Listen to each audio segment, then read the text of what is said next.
si Maximilian Kolbe, Maximiliano Kolbe o Maximilian Kolb, na pari nga Franciscano, conventual Franciscan dito sa Poland when the Nazis occupied the country. Nadaghan ang mga ipampriso, panakop, ipampriso, gumatay. There were more than 5 million Jews who died in Auschwitz.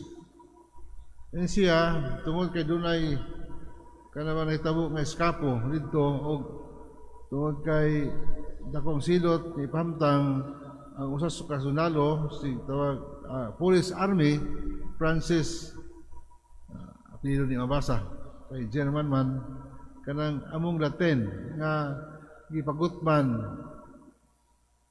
unya sa diha nga hinay-hinayan sila pagpatay isinggit kini si Francis nga kaning Police Army nga ang akong pamilya, real words siya, ang akong asawa, ang akong mga anak sa pagkadungog ni Maximilian ani si pari siya ang surrender mi ingon siya nga ako ang pulis ang dapit ako ang patya kay kanang tawanan nga pamilyado.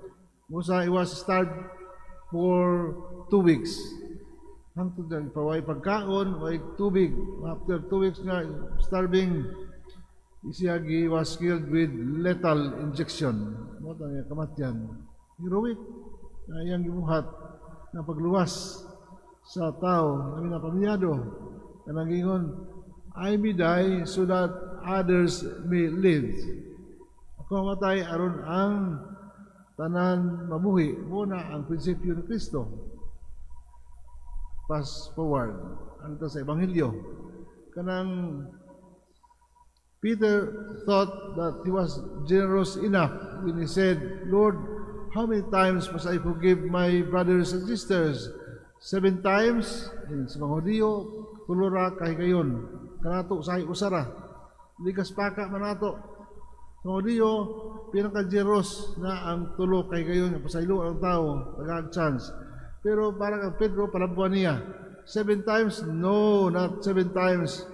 Kapituan, kapito, o pito.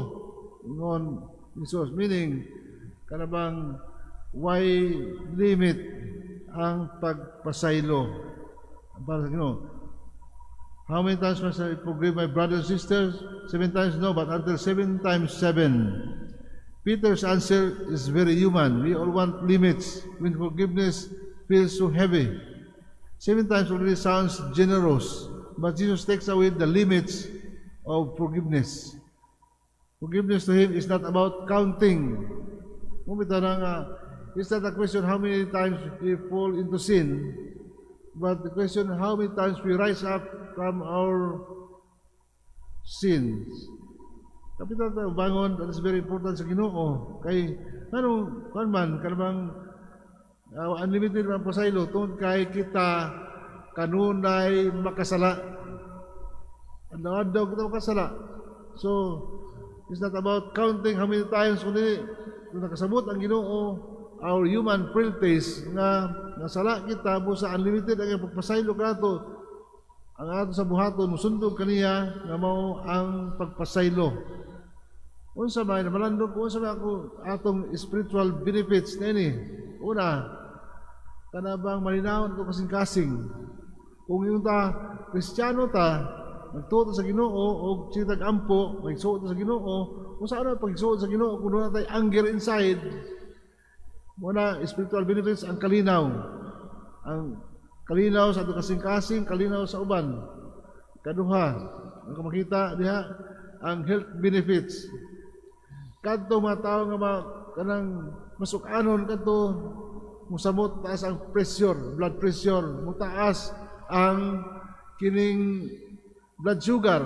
When I was admitted to the hospital, wali kaon kag pilar ng kanon, 2 kutsara ra, tapos ang mga tabang tanan. I was wondering why nga nagtaas man ako sugar. Nawa makoy gikaon niya tamis nga makapatrigger. Nangutana ko doktor na ana. Ingon ang doktor nga kung padli kanang it's not only about the food imo ikaon kundi ang imo about your stress. your emotion. Kung na, at the time, na dito ko sa ospital, na iya kasuko. Kunya, kung na ma-process ang kaso, kanang one time ang kasuko, mga, murag, ganahan tayo masuko. Ganahan tayo masakit. Umit ang uban nga mga, kanang, people are, sometimes are growing angry. And some people are getting angry. Getting angry because of something to justify your anger. Pero naikuban ng tao nga, they are growing angry. Munang lisod, tambalon. Kung nakasakasuko sa imong galingon, mutaas ang tanan. Ang blood pressure, ang uric acid, tanan. Mutaas siya. Kaya part na sa atong, the whole person, sa atong body, ang kini mga dynamics niya, nga mutaas bilang ato, kuna ato sa kasuko. Kaduha, magkaluya ta, ang ta mamatay eventually. Naay mga tao na matay sa kasuko. Muna tanaw nimo ang ilang naong sa lungon, kanang ngilad. Tanaw nimo nga naa sa anger na matay. Agpinggit sa kasakit o naa sa kasuko nga kanang iyang status. Pero katong mga tao nga matay, pagkamalinaw mo natulog lamang sa lungon.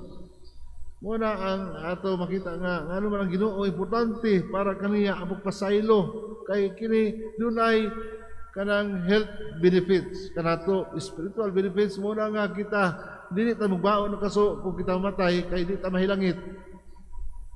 Ay guni nga kundi ka makapasaylo di sa kapasayloon sa amahan niya tuas sa langit. Very important ang pasaylo. Kung na nakakasuko sa imong isig katao tanawa pagkasugat mo mulikay ka. Kung nagsimba ka uban mo, naglingi ni kanabang sign of peace, pag ana, magkaya na mo, di sa imo, di kapikas, para di kung magkasugat ang iyong naong. Kanya, pagkabuti na daw, ato ka tanaw, na di mo magkasugat, kung sa kasada, mulikay ka, kung na kalikayan, likay ka. Kanya, at home ka with yourself, dili, naka, sa kasuko, di ka malinawon, di sab ka malipayon, makita man na diya sa imong expression, sa imong naong. Muna ang Ginoo, maalamon siya nga to get rid of anger o ang imong kasuko. Musa makapasaylo unta ka. Kay ang magpasaylo maghatag kalinaw o maayong panglawas.